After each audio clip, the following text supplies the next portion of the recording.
이사입니다. 자, 오늘은 2분기 실적, 어펌의 2분기 실적을 볼 텐데, 여기 지금 보시면 8월 24일 날 발표가 됐고요. 여기는 2023년도 4분기라고 나와 있는데, 오늘 회계연도가 좀 다른 기업이랑 좀 달라서 그럽니다. 그래서 어쨌든 2023년도에 3월에서 6월 달까지의 결과 값이다, 이렇게 보시면 될 것 같고요. 일단 하이라이트부터 보면 그로스 머천다이스 볼륨이라고 해가지고, 요거는 이게 어펌의 매출이랑은 조금 느낌이 다른데, 매출이 아니라 그 지금 어펌에서 물건들을 팔고 있는 상인들이 판매 대금 있죠? 그거를 얘기를 하는 겁니다. 근데 그게 5.5빌리언 달러다. 그래서 어펌을 이용하는 그런 판매자들의 매출이 늘어났다, 이렇게 보시면 될 것 같고요. 그 다음에 액티브 컨슈머 있죠? 실제적으로 지금 어펌에 가입을 해서 여기서 지금 구매 활동을 하고 있는 활동 중인 그런 고객의 수도 지금 이렇게 올라갔다라고 이제 얘기를 하고 있습니다. 다 전년 동기 대비겠죠? 자, 그 다음에 여기 지금 트랜잭션 per active consumer라고 해가지고 고객 한 명당 지금 거래를 얼마나 하고 있느냐라고 봤을 때 3.0건에서 3.9건을 하고 있더라. 그래서 한 명의 그런 고객이 예전에는 뭐 3개를 샀다고 하면 지금은 거의 한 4개를 사고 있더라. 뭐 이렇게 이해를 하시면 되겠죠. 그리고 마지막으로 레비뉴가 많이 올랐습니다. 전년도 동기 대비 이제 많이 올라서 446밀리언 달러가 나왔는데, 요거는 저번 분기보다도 높은 수치예요. 그래서 YOY 비교를 해도 높고 QOQ 비교를 해도 높다, 이렇게 이해를 하시면 될 것 같습니다. 그래서 이번 분기에는 전반적으로 괜찮았어요. 괜찮았다고 좀 얘기를 하고 말씀을 좀 드리고 싶고, 자, 여기 그래프들을 얘네들이 좀 굉장히 많이 이제 가지고 왔는데 하나 볼게요. 자, GMV 이거 판매 대금이다라고 이제 말씀을 드렸죠. 그래서 저번 분기에는 GMV가 떨어졌었습니다. 떨어졌었고, 그래서 좀 안 좋구나 했는데, 이번에는 저번 분기보다 많이 높죠. 그리고 전년 동기랑 비교를 해도 높습니다. 그죠? 이렇게 해가지고 지금 일단은 뭐 다 잘 나왔다, GMV는 잘 나왔다라고 얘기를 하고 있고, 그 다음에 지금 여기서 어펌에서 카드를 만들고 있는데 되게 특이한 게 2023년도 3분기부터 이게 굉장히 급격하게 올라가고 있어요. 굉장히 급격하게 올라가고 있고, 그래서 이제 여기서 실제적으로 활동하는 고객 수도 좀 많다고 집계가 되는 걸 수도 있고, 실제적으로 이렇게 카드를 많이 만들어서 어펌을 이용을 했기 때문에 이번에 매출이 좀 잘 나왔다, 이렇게 우리가 이해를 할 수도 있을 것 같습니다. 자, 그리고 지금 어펌에서 물건을 팔고 있는 그런 파트너십에 대해서 카테고리를 좀 봤더니 어디가 가장 높았냐, 이번에 그냥 제너럴 머천다이즈, 일반적인 물품들, 그리고 트래블 티켓팅, 이게 지금 45%, 61% 이렇게 올랐습니다. 가장 많이 오른 게 이 두 가지고요. 그 다음에 저번이랑 비슷하게 전자제품들, 그 다음에 집 꾸미는 것들, 그리고 스포팅 굿즈, 이런 거 지금 많이 계속 떨어지고 있더라, 이렇게 이해를 하시면 될 것 같습니다. 자, 또 넘어가 볼게요. 자, 그리고 활성 회원수, 실제적으로 이제 여기서 물건을 사는 고객 수가 지금 이제 늘어났죠. 그러니까 QOQ로 봐도 늘었고 YOY로 봐도 늘었습니다. 그래서 일단 어펌에서 구매 활동을 하는 고객 수가 늘어나고 있는 거는 같아요. 그래서 이거는 굉장히 좀 고무적이다라고 이제 볼 수가 있겠고요. 또 여기서 뭘 봐야 되냐면, 고객 한 명이 얼마나 많은 거래를 하느냐라고 봤을 때, 예를 들어서 2021년도 4분기에는 한 명의 고객이 2.3번 네, 그 고객 이제 거래를 했다라고 치면은, 이게 지금 분기가 가면 갈수록 회원 한 명이 어펌을 이용하는 횟수가 점차 늘고 있다라는 거죠. 그래서 지금은 3.9까지 올라왔더라, 이렇게 우리가 이해를 할 수가 있겠습니다. 자, 그리고 분기 이제 뭐 거래 건수를 보게 되면, 여기 지금 보이는 게 이제 처음으로 이제 거래를 한 거를 얘기를 하고 있고요. 15.7은 고객이 다시 어펌을 방문해서 물건을 이제 산 거를 얘기를 하는데, 지난번 분기 대비랑 비교를 했을 때 이 두 개의 수치가 모두 다 늘어났다라는 거죠. 그러니까 첫 번째 사람이 들어와가지고 첫 고객이 들어와서 거래를 하는 것도 늘어났고, 기존의 고객이 다시 한번 어펌을 찾아가고 거래를 하는 것도 늘어났더라. 그래서 이렇게 이해를 하시면 될 것 같습니다. 이 표는 그런 걸 얘기를 하고 있고요. 자, 그 다음에 액티브 머천트는 이건 이제 고객이 아니라 실제적으로 어펌에서 물건을 팔고 있는 상인의 수를 이제 얘기를 하고 있는데, 요 수치는 그렇게 크게 변하지 않는 것 같아요. 그래서 이렇게 수치는 이렇게 일정하게 좀 유지를 하고 있더라. 이렇게 좀 보시면 될 것 같고, 만약에 어펌에서 너무 수수료도 많이 떼고 여기서 못 해먹겠다라고 이제 생각을 하게 되면, 그때부터는 이제 어펌에서 이런 상인들이 빠져나가겠죠. 상인들이 빠져나가면 결국에 고객들도 이탈을 할 수밖에 없습니다. 그래서 고객이 늘어나는 것도 중요하지만 실제적으로 어펌에서 물건을 팔고 있는 이 상인들이 늘어나거나 이게 유지되는 것도 굉장히 중요하다라고 저는 생각을 하고 있는데, 요거는 계속 쭉 유지를 하고 있는 것 같다. 이렇게 좀 정리를 하면 될 것 같습니다. 자, 그리고 매출이 저번에 이제 제가 말씀을 드렸는데 381밀리언 달러가 나왔죠. 요거를 비교를 했을 때 YOY랑 비교를 했을 때는 많이 늘어났다라고 이제 얘기를 했는데, 제가 그때 그랬어요. QOQ랑 비교했을 때는 떨어졌다, 별로 안 좋다라고 이제 얘기를 했는데, 요번에 나온 수치가 446이 나왔단 말이죠. 그래서 이거는 YOY랑 비교를 해도, 그 다음에 지난 분기랑 비교를 해도 굉장히 좋은 매출이 실적이 나왔습니다. 그래서 요번에 매출 실적은 굉장히 좋았다. 이렇게 우리가 이해를 할 수가 있겠어요. 그리고 지금 그 어펌 자체에서 비용 발생하는 것도 굉장히 이제 많이 줄이고 있더라. 그래서 오퍼레이팅 익스펜시스 하면 이제 운용 비용인데, 자, 뭐 기술적인 거, 그 다음에 뭐 고객들이 물건을 사고 팔 때 생성되는 데이터를 분석하는데 비용이 든다. 근데 요거 지금 비용 언제부터 줄이고 있냐? 지지난 분기부터 지금 비용 줄이고 있다. 이렇게 이해를 하시면 될 것 같고요. 그 다음에 어펌에 대해서 세일즈를 하고 마케팅, 우리 어펌에 와서 물건 사세요, 광고하는 거 있죠?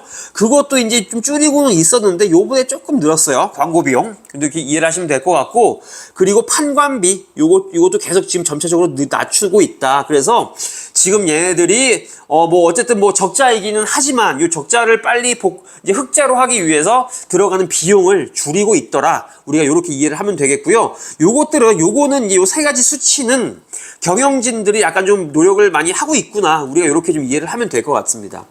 자, 그래서 오퍼레이팅 인컴, 영업이익인데, 이게 지금 갭 오퍼레이팅 인컴은 로스예요. 근데 이제 일회성 비용 이런 것들 뺀 거는 요번에 흑자 전환을 했습니다. 근데 이제 어쨌든 요거는 일회성 비용을 뺐으니까 좀 그렇고, 실제적으로 진정한 의미로서의 갭 오퍼레이팅 인컴이 플러스가 되면은 좋겠는데, 어쨌든 뭐 이게 지금 요것만이라도 이미 흑자 전환을 했다라는 것은 그래도 조금 좋은 소식이 아니었나. 왜냐면 이제 이것마저도 지난 분기가부터 계속해서 적자를 했는데 요번에는 이제 흑자가 나왔으니까 이거 굉장히 그래도 뭐 다행이다라고는 생각을 하고 있습니다. 요 정도로 이제 말씀을 좀 드리면 될 것 같고, 자, 그리고 얘네들이 이제 대표적인 BNPL이라는 기업이잖아요. Buy Now Pay Later 하는 이제 기업인데, 얘네들이 이제 물건을 대신, 이제 고객들이 물건을 사가면 대신 먼저 이제 돈을 지불을 해준단 말이에요. 근데 요런 것 때문에 이제 이 연체율이 굉장히 중요합니다. 고객이 물건을 사갖고 연체를 해버리면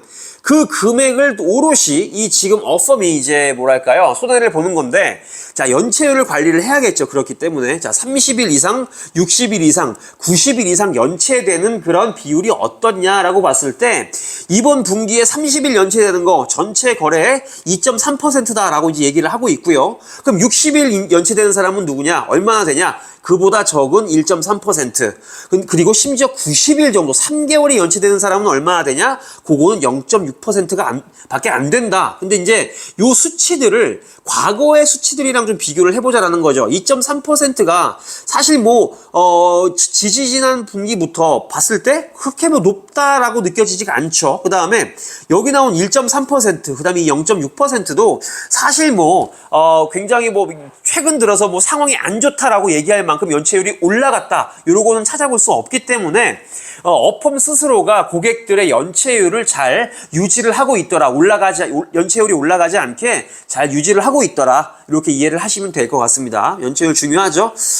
자, 그리고 이제 전망을 봤는데, 요번에 이제 얘네들이 매출이 얼마가 나왔었냐면 한 420밀리언 달러가 나왔던 걸로 이제 기억을 하고 있는데, 자, 잠깐만요. 얘네들이 이번에 446밀리언 달러가 나왔는데 다음 분기에 얘네들이 가이던스를 줬습니다. 그래서 매출이 430에서 455밀리언 달러까지 발생을 할 수가 있습니다. 그 다음에 GMV는 판매 대금이죠. 5.3에서 5.50 빌리언 달러가 나올 것 같다라고 얘기를 했는데 이번에 이 판매 대금도 5.5 빌리언 달러가 나왔죠. 그래서 다음 분기에는 뭐 그렇게 실적이 꽤 좋다라고 얘기를 한 건 아니라 이번 분기랑 좀 비슷할 것 같다라고 얘기를 했다라는 거. 그래서 컨퍼런스 콜에도 보니까 뭐 매크로, 그러니까 미국 경기가 지금 뭐 그렇게 회복이 되지 않았기 때문에 썩 좋지 않을 것 같다. 뭐 이번 뭐 여태까지의 실적과 좀 비슷하게 나올 것 같다라고 얘기를 했습니다. 그래서 뭐 가이던스를 그렇게 좋게 주진 않았어요. 그거 참고를 하시면 좋을 것 같고.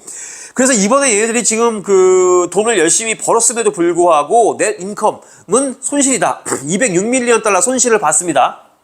그리고 지금 가지고 있는 현금과 현금성 자산, 그 다음에 단기 투자금이 대략 한 989밀리언 달러 정도 돼요. 그래서 일단은 뭐 돈을 많이 가지고 있다라고 얘기는 할 수가 없겠고요. 한 1년 정도밖에 이제 못 버틸 거니까. 그래서 이제 어펌을 딱 봤을 때 얘네 투자를 해도 되겠다라는 생각은 딱 들지는 않습니다. 왜냐하면 뭐 요즘에도 미국 경기에 대한 뉴스들이 많이 나오고 있지만 그렇게 뭐 미국이 정말 이제 경기 침체에서 벗어났다, 뭐 인플레이션 끝났다 이런 얘기가 나오지 않고 있고 아직까지 뭐 경기에 대한 그런 뭐랄까 리스크가 있기 때문에 저는 이제 어펌을 바라볼 때는 조금 이제 조심스럽게 들어가야 되지 않나라고 이제 저는 생각을 하고 있습니다. 그래서 일단은 지금 어펌의 주가가 19.25달러예요. 그래서 주가 차트를 보면 뭐 약간 뭐 올라가고 있는 것 같기도 한데 이거 가지고 뭐 정말 완벽하게 상승 추세를 탔다라고 얘기하기는 조금 무리가 있는 그런 이제 그래프이기 때문에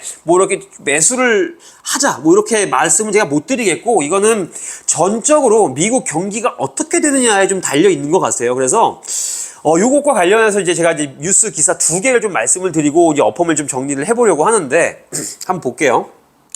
요런 제목의 뉴스가 나왔습니다. 자, 미국을 덮친 인플레이션의 그늘이라는 이제 뉴스가 나왔어요. 환경에서. 그래서 여전히 지금 미국의 인플레이션 우려가 있다. 아직까지 물가가 많이 올라갔다라고 이제 얘기를 하는 뉴스가 나왔습니다. 그래서 이 7월 달에 미국 소비자 물가 지수가 전년 동월 대비 3.2% 상승을 했다라고 이제 얘기했는데 요 주요 원인이 뭐였다? 렌트비였다라고 이제 얘기를 하고 있습니다. 그래서 이 렌트비가 왜 올라갔냐? 이 집주인들이 지금 이 전세 살고 있는 사람들한테 전세든지 뭐 월세든지 뭐 이렇겠죠. 그 사람들한테 임차인에게 이걸 다 전가를 하는 겁니다. 이 집주인이 이자를 내야 되는데 이거를 다 이렇게 월세를 올리고 전세비를 올리는 거죠. 이런 얘기를 하고 있는 것이고 그래서 렌트비를 포함한 주거비가 전월보다 0.4%가 올라서 7월 물가 상승에 대한 기여도가 90%에 달했다. 결국 지금 미국이 물가가 상승을 하고 있다라는 것은 이 물가가 상승을 하면 어떻게 됩니까? 소비자들이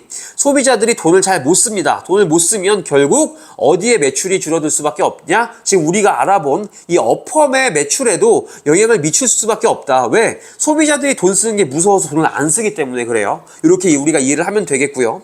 자, 그래서 지금 우리 몰기지 레이트, 그러니까 주택담보대출 비율을 보면요. 아직까지 많이 높습니다. 그래서 지금 뭐 30년, 15년, 10년물 이렇게 있는데 많이 올라가 있죠. 뭐 이거 떨어지고 있다라고 볼 수가 없는 그래프인 것 같고 모기지는 여전히 높은 상태다라는 겁니다. 그래서 이렇게 높은 이런 담보대출에 대한 금리가 결국 그 뭐 소비자들이 돈을 쓰지 못하게 하는 그런 요인으로 작용을 하고 있다는 걸 여러분들께 좀 말씀을 좀 드리고 싶었고요.